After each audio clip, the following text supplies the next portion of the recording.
Welcome back to Learning with a Difference. Today's news headlines for school morning assembly. Passengers cheer as Air India flight comes home from Ukraine. Women outnumber men voters in Manipur, but only 6% are female candidates. Canada actor Chetan Kumar arrested for tweet against judge hearing hijab case. Jammu and Kashmir man sets himself on fire over building demolition hospitalized. Leopard rescued from 50 feet deep well in Maharashtra.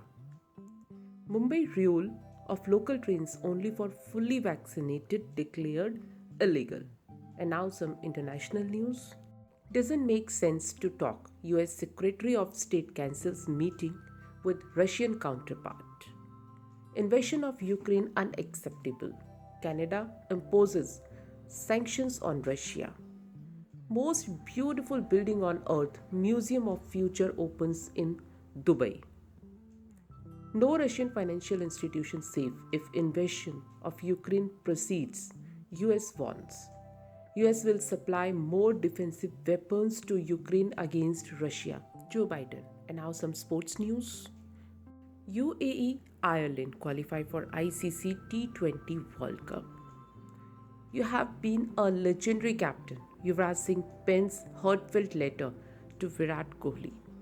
Ajit Agarkar set to join Delhi Capitals as assistant coach. And these are today's news headlines. Thank you to all of you. Have a nice day.